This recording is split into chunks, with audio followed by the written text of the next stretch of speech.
रामपुर मोहल्ले में एक बड़े से घर से सुबह 4 बजे ही आरती की आवाज पूरे मोहल्ले में गूंजने लगती थी। ये सुनकर पड़ोसी कहने लगे, वाह वाह, क्या कर्म किए हैं इस ललिता देवी ने, जो उसे 36 गुणों वाली 36 बहुएं मिली और सब की सब एक से बढ़कर एक है। ना जाने क्या कर्म किए होंगे उसने। राज रानी की पूरी 36 बहुएं थी। वो सुबह रोज 4 बजे भगवान की पूजा से शुरू होती थी। अरे माँ जी, उठ गई आप? सच में मैं बड़ी ही भाग्यशाली हूँ। मैंने तो कभी सपने में भी नहीं सोचा था कि मेरे घर में सुबह तड़के 4 बजे की आरती होगी। इसके बाद सभी बहुएं घर के कामकाज में जुट गई। अरे बहुओं, ये तुम दोनों इतनी सुबह सुबह कहाँ से सब्जी ला रही हो? अभी तो कोई ठेले वाला खुला भी नहीं होगा। माँ जी, बाजार जाकर भला कौन ही बासी सब्जियां लाएगा?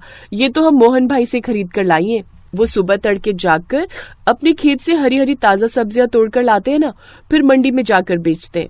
तो हम सीधा उनके खेत से ही खरीद लाई। देखो तो कैसे एकदम हरी ताजा फ्रेश सब्जियां हैं। कितनी अच्छी हरी भरी सब्जियां, करेले, तोरी, भिंडी और साग लाई हूँ। आपको कल से साग खाने का मन कर रहा था ना, इसलिए। वो ये बात कर ही रही थी कि तभी दूसरी बहू पूजा वहाँ आ जाती है। माँ जी, आप जल्दी से जाकर अब नहा लीजिए। आपके लिए पानी भी गर्म करके रख दिया है, साथ ही कपड़े भी प्रेस करके रख दिए। हाँ, तब तक आपके लिए गर्मा गर्म नाश्ता तैयार कर देते हैं हम। सच में तुम सबकी सब कितनी अच्छी हो, एकदम सर्वगुण संपन्न। मेरे तो भाग्य खुल गए जो तुम जैसी बहुएं मिली। मेरे तो वारे न्यारे हो गए। अब लता देवी नहाने चली जाती है। कुछ देर बाद जब वो लौट कर आती है तो खाने की टेबल पर उसके लिए 36 तरह के पकवान बनकर तैयार होते हैं। अच्छा, जरा टीवी भी लगा दो, खाना खाते खाते थोड़ा मनोरंजन ही हो जाए। लेकिन तभी लाइट चली जाती है। अरे ये क्या, बिजली चली गई। रुको, मैं अभी लैंप जलाती हूँ। फिर पूजा लैंप की रोशनी करती है, जिसकी रोशनी में एक बहू गाना गाती है तो कुछ डांस करने लगती है। अब सही से मनोरंजन हो रहा है ना माँ जी?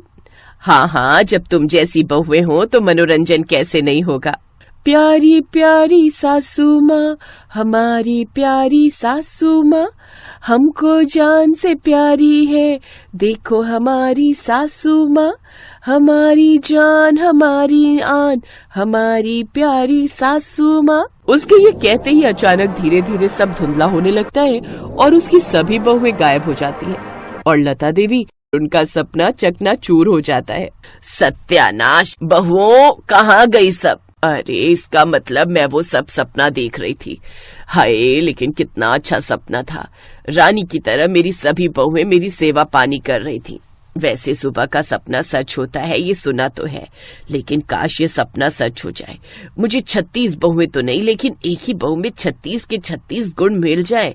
ऐसी बहू मिल जाए, फिर तो मैं एकदम रानी की तरह राज करूंगी।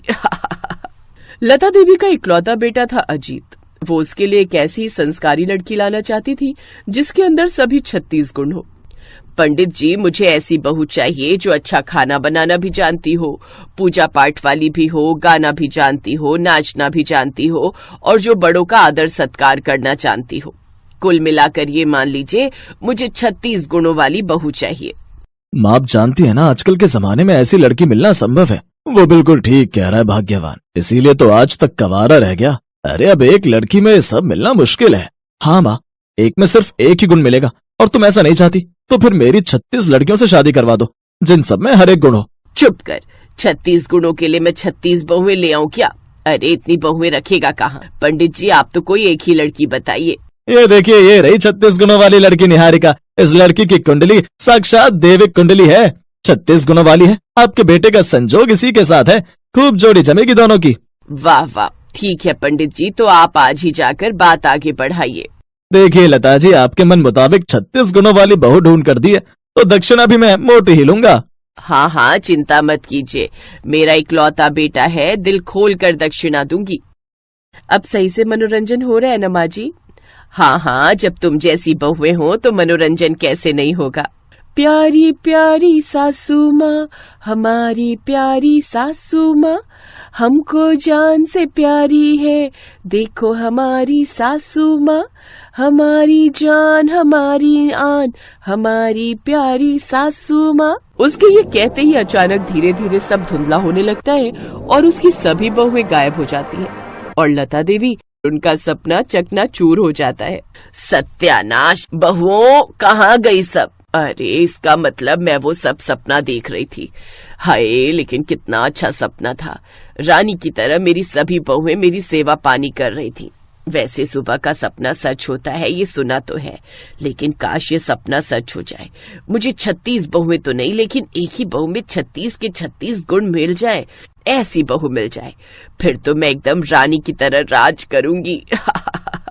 लता देवी का इकलौता बेटा था अजीत। वो उसके लिए एक ऐसी संस्कारी लड़की लाना चाहती थी जिसके अंदर सभी 36 गुण हो।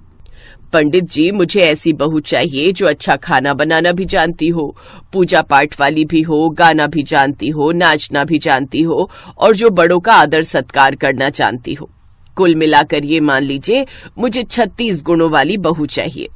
माँ, आप जानती है ना आजकल के जमाने में ऐसी लड़की मिलना संभव है। वो बिल्कुल ठीक कह रहा है भाग्यवान, इसीलिए तो आज तक कवारा रह गया। अरे अब एक लड़की में सब मिलना मुश्किल है।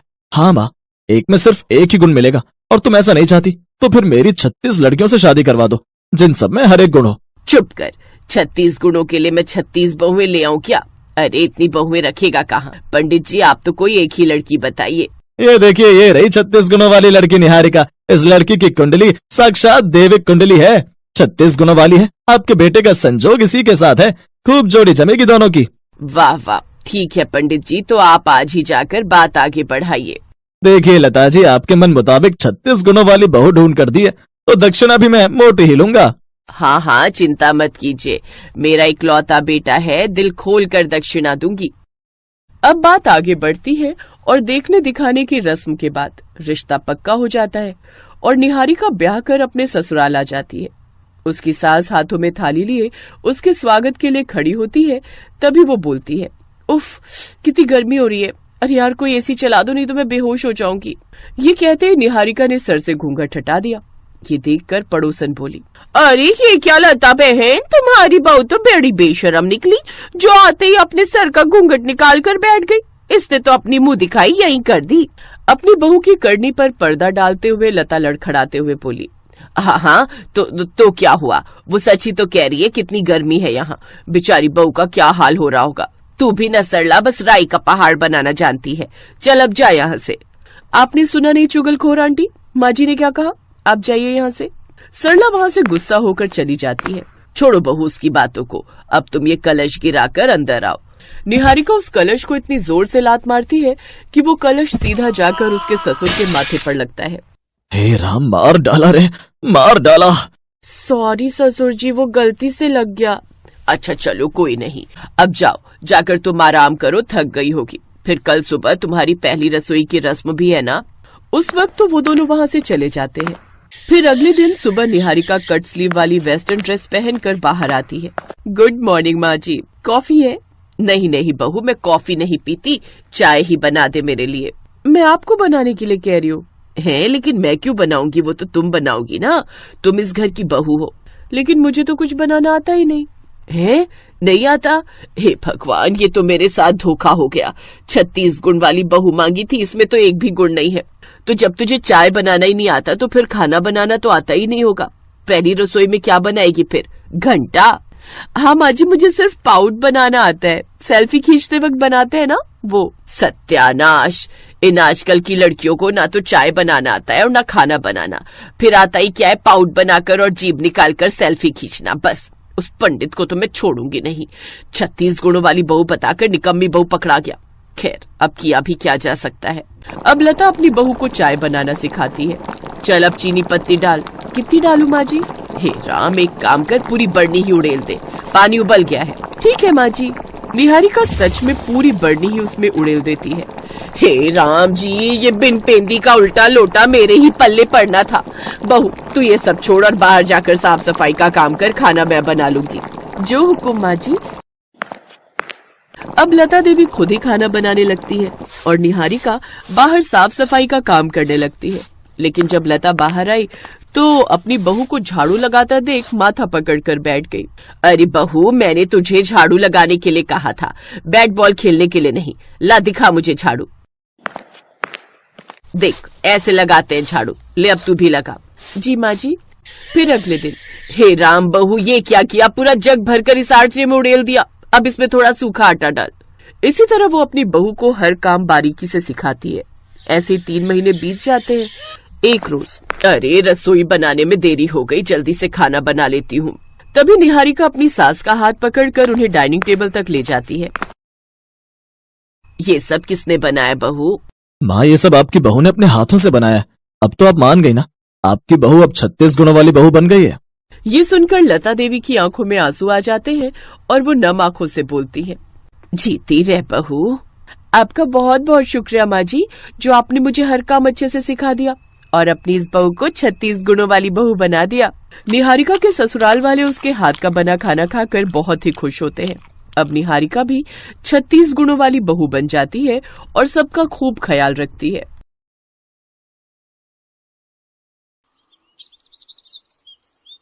माँ जी, बहुत बढ़िया क्रीम है। आप एक बार लगाओगी तो आपके चेहरे की सारी झुर्रियां कुछ ही दिनों में गायब हो जाएंगी। अच्छा, फिर तो एक नहीं 2 क्रीम दे दे। वैसे कितने पैसे हुए? माँ जी, मात्र 315 रुपए। ये दोनों एंटी एजिंग क्रीम है। अच्छा रुको, मैं देती हूँ। अरे, मेरे बटुए में सिर्फ 300 रुपए ही हैं। अब क्या करूं? मेरा घर बस थोड़ी दूर ही है। मैं फिर क्रीम बाद में ले जाऊंगी। अभी तुम मुझे बाकी का सामान दे दो। 1 सेकेंड, ये लो 15 रुपए। पर बेटी, मैं तो तुम्हें जानती भी नहीं हूं और तुम मुझे बिना जाने पैसे दे रही हो। अभी जान लीजिए आंटी जी, वैसे मेरा नाम स्वीटी है। टेंशन मत लीजिए, वो तो मैं आपको देख रही थी कि आपको क्रीम पसंद आई है, इसलिए सिर्फ 15 रुपए की तो बात है। आप मुझे बाद में दे दीजिएगा। जीती रहो बेटी। वैसे तुम कहाँ रहती हो? तुमसे फिर मुलाकात करनी हो तो कैसे करूं? तुम्हारे पैसे भी तो देने हैं। रुकिए आंटी जी, मैं आपको अपना फोन नंबर देती हूँ। आप मुझे फोन पर अपना घर का एड्रेस दे दीजिएगा, मैं आ जाऊंगी। इसी बहाने आपसे मिलना भी हो जाएगा। हाँ, ये ठीक रहेगा। लिख लो तुम मेरा नंबर। सुमित्रा पास में ही एक मोहल्ले में अपने बेटा और बहू वर्षा के साथ रहती है। सुमित्रा की बहू वर्षा एक गरीब घर से आई है, इसलिए सुमित्रा अपनी बहू वर्षा को पसंद नहीं करती। वो अपने बेटे की दूसरी शादी करना चाहती है, इसलिए वो एक अमीर घर की लड़की ढूंढ रही है। वर्षा ने तलाक देने से मना कर दिया। वो बहुत ही सीधी सादी है और गरीब परिवार की है। इस कारण उसने अपने सास को कह दिया कि अगर वो दूसरी शादी करना चाहती है तो कर सकती है। उसे तो बस अपने पति के घर में रहना है, चाहे जैसे मर्जी रहे। उसकी मजबूरी है कि वो उस घर को छोड़कर नहीं जा सकती। इस घर के सिवा वो आखिर कहाँ जाएगी? इसी मजबूरी में वो अपने दिन काट रही है। वर्षा, ओ वर्षा, मेरी मेहमान आने ही वाली होगी। जल्दी से गरम गरम पनीर और आलू के पकौड़े तैयार कर। माँ जी, कौन आने वाला है? फोन तो किसी का नहीं आया। है कोई? तुझे क्या मतलब? तुझे जितना कहा है उतना कर।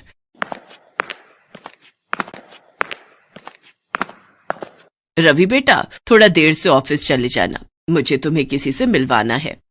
मुझे पता है माँ, तुम फिर से शुरू हो रही हो। कोई ना कोई लड़की ही होगी।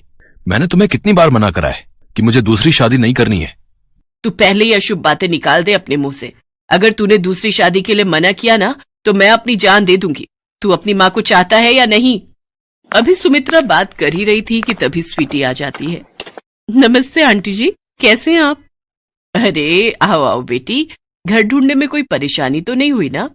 नहीं नहीं आंटी जी, मैंने अपनी गाड़ी बाहर गेट के पास ही पार्क की है, तो कोई परेशानी तो नहीं है ना? अरे नहीं नहीं, परेशानी की क्या बात है। आओ बैठो। रवि बेटा, ये स्वीटी है, बहुत ही प्यारी बच्ची है। सुमित्रा स्वीटी के साथ बहुत मीठी मीठी बातें करती है। ऐसे ही अक्सर सुमित्रा स्वीटी को घर बुला लिया करती थी या फिर रवि के साथ उसके घर मिलकर आ जाती थी। रवि मजबूर था।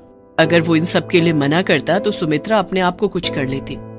सुनो, मैं यही कहूंगी, अगर माँ जी को कुछ हो गया तो हम दोनों जिम्मेदार होंगे। आप स्वीटी से शादी के लिए हाँ कर दो, माँ जी अपने आप ही स्वीटी से बात कर लेंगी। स्वीटी भी इस शादी के लिए जल्दी ही हाँ कह देती है।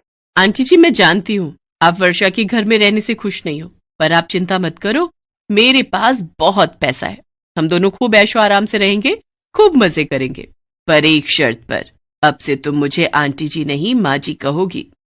रवि और स्वीटी की शादी हो जाती है और सुमित्रा अपनी बहू वर्षा के लिए सौतन ले आती है। जैसा सुमित्रा ने सोचा था वैसा बिल्कुल भी नहीं हुआ। स्वीटी ने तो आते से ही अपने रंग दिखाने शुरू कर दिए। अरे, ये घर अभी तक गंदा क्यों पड़ा है? क्या यहाँ पर कोई काम वाली नहीं है? नहीं स्वीटी, घर की साफ सफाई का सारा काम मैं खुद ही करती हूँ। तो माँ जी अब तक क्या कर रही हैं? मेरी सहेलियां किटी पार्टी के लिए आने ही वाली होंगी।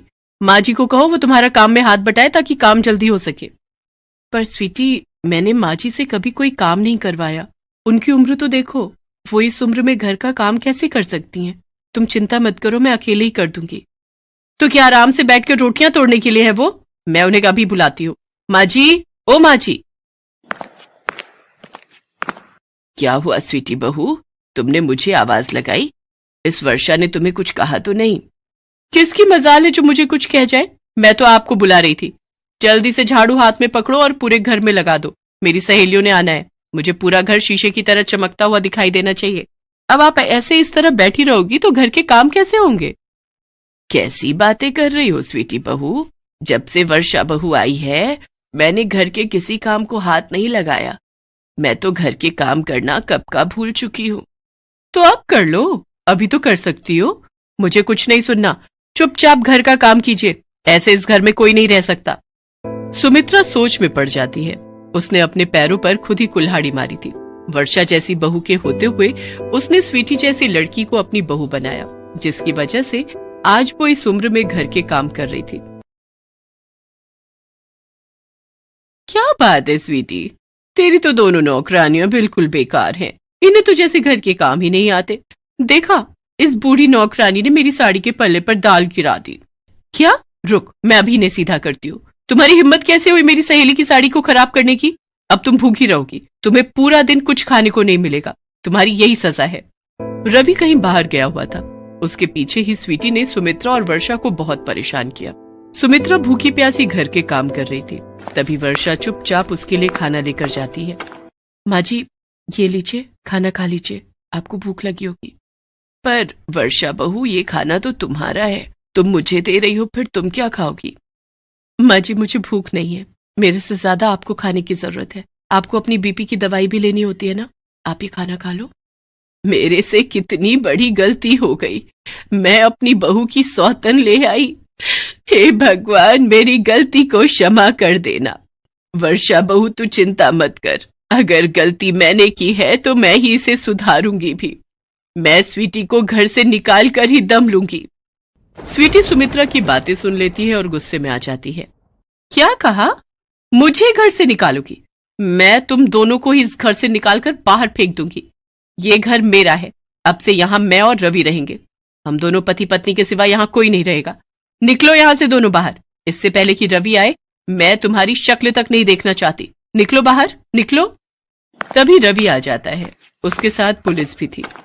मिस्टर रवि, आपने सही समय पर हमें इस लड़की के बारे में खबर दे दी, वरना आपका पूरा परिवार जो है ना, खतरे में आ सकता था।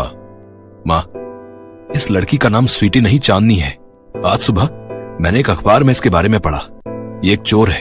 आप दोनों को घर से बाहर निकालकर ये यहाँ अकेली रहना चाहती थी, ताकि ये इस घर को अपने नाम करके सब रुपया पैसा बटोर कर यहाँ से रफू चक्कर हो जाए। और आज जो इसकी सहेलियां आई थी ना, वो भी चोर हैं। उन्हें भी पुलिस ने अपनी हिरासत में ले लिया है। ये पूरा एक गैंग है जो रुपया पैसा जायदाद अपने नाम करके रफू चक्कर हो जाते हैं। वरना खुद ही सोचो, कोई अनजान लड़की आपको क्रीम के लिए पैसे क्यों देगी और एकदम से दूसरी शादी के लिए कोई हाँ क्यों करेगा? माँ, तुमने बहुत बड़ी गलती कर दी। वो तो अच्छा हुआ कि मेरी और स्वीटी की शादी लीगल नहीं है और पुलिस के पास इसका रिकॉर्ड है, वरना तुम्हारी इस गलती की वजह से मैं भी जेल जा सकता था। मुझे माफ कर दे रवि बेटा। वर्षा बहू, मैंने पैसों के लालच में आकर अपने ही बेटे की जिंदगी खराब करनी चाहिए। इंस्पेक्टर साहब, ये स्वीटी बहुत गलत लड़की है। इसने मेरा क्या हाल कर दिया। मेरी वर्षा बहू कितनी अच्छी है, लाखों में एक है। बड़ी आई थी मेरी वर्षा बहू और मुझे घर से निकालने वाली। अब तू जेल की सलाखों के पीछे जब सजा भुगतेगी ना, तब मेरे कलेजे को ठंडक पड़ेगी। सुमित्रा को अपनी गलती का एहसास हो जाता है और वो अपने बेटा बहू को गले से लगा लेती है। स्वीटी और उसके साथियों, अगर आप अच्छी बच्ची हैं तो सब्सक्राइब कर लें और बेल आइकन वाले बटन को दबा दें और घंटी वाले बटन को दबा दें।